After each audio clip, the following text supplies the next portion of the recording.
Hello बच्चों, कैसे हैं आप। हमें पता है आप सभी हमें याद करते हैं। आपके मैसेजेस हमें मिलते रहते हैं। लेकिन बच्चों, आपको जो भी पाठ समझना है उस पाठ का नाम और आपकी कक्षा का तथा आपका नाम SMS कीजिए और इस चैनल को लाइक, सब्सक्राइब और वीडियो को शेयर ज़रूर कीजिए। बच्चों,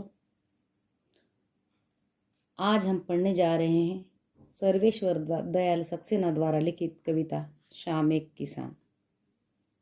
किसान बंजर धरती को अपनी मेहनत और लगन से पिघलाकर उसमें फसल उगाने वाले इस किसान को नमन करते हुए मैं मंगला वाघमारे आपके सामने शाम एक किसान नामक कविता का पाठ पढ़ने जा रही हूँ। शाम एक किसान, सर्वेश्वर दयाल सक्सेना। आकाश का साफा बांधकर सूरज की चिलम खींचता बैठा है पहाड़। घुटनों पर पड़ी है नदी चादर सी, पास ही दहक रही है पलाश के जंगल की अंगीठी। अंधकार दूर पर्व में सिमटा सिमटा बैठा है भेड़ों के गले सा। शब्दार्थ देखिए। साफा पगड़ी, चिलम जिसमें तंबाकू रखकर आग भरी जाती है, दहकना, सुलगना, जलना। पलाश लाल रंग का एक फूल, अंगीठी जिसमें आग जलाई जाती है। पूर्व यानी पूरब, सिमटा इकट्ठा, गले समूह, झुंड। कविता का सारांश देखिए। पहाड़ किसी किसान के रूप में घुटने मोड़े हुए निश्चिंत से बैठा है। देखिए यहाँ पे आकाश का साफा बांधकर सूरज की चिलम खींचता बैठा है पहाड़। पहाड़ कैसा बैठा है? घुटने मोड़े। जिस प्रकार किसान दिख रहा है कि आकाश ने साफा पहना है और पहाड़ किसी किसान के रूप में घुटने मोड़े हुए निश्चिंत सा बैठा है और सामने रखे सूरज को चिलम की तरह पी रहा है।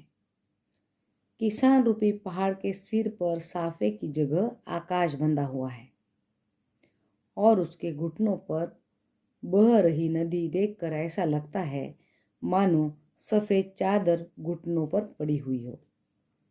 समीप स्थित जंगल में पलाश के लाल लाल फूल दहक रहे हैं और वह फूल ऐसे लग रहे हैं मानो अंगीठी है, अंगीठी के समान प्रतीत हो रहे हैं। दूर पूरब दिशा में अंधेरा धीरे धीरे बढ़ते हुए भेड़ों के समूह जैसा दिखाई दे रहा है। यानी अंधकार दूर पूर्व में सिमटा बैठा है भेड़ों के गले सा। मतलब दूर पूरब दिशा में अंधेरा धीरे धीरे बढ़ते हुए भेड़ों के समूह जैसा दिखाई दे रहा है। अचानक बोला मोर। अचानक बोला मोर, जैसे किसी ने आवाज़ दी, सुनते हो? चिलम औंधी, धुआं उठा, सूरज डूबा, अंधेरा छा गया। शब्दार्थ देखिए।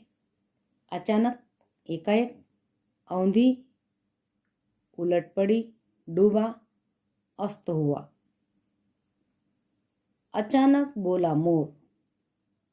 अचानक मोर के बोलने की आवाज़ से लगता है जैसे किसी ने पुकारा, सुनते हो? संभवतः इस आवाज़ से शाम, जो एक किसान के रूप में चित्रित है, हड़बड़ाकर उठता है, जिसमें चिलम उलट जाती है। और चिलम उलट जाने के बाद क्या होता है? धुआं उठने लगता है, अर्थात चिलम के रूप में सूर्य अस्त हो जाता है और धुएं के रूप में अंधकार चारों दिशाओं में व्याप्त हो जाता है। इस प्रकार सूर्यास्त के साथ ही शाम रात में बदल जाती है। तो यहाँ पर किसान रूपी जो चित्र प्रस्तुत किया है, तो इसमें आप आसानी से समझ सकते हो इस कविता में शाम के दृश्य को किसान के रूप में दिखाया गया है। यह एक रूपक है। इसे बनाने के लिए हमें थोड़ी कल्पना की ज़रूरत है, तो हमें इसे समझने में आसानी होगी।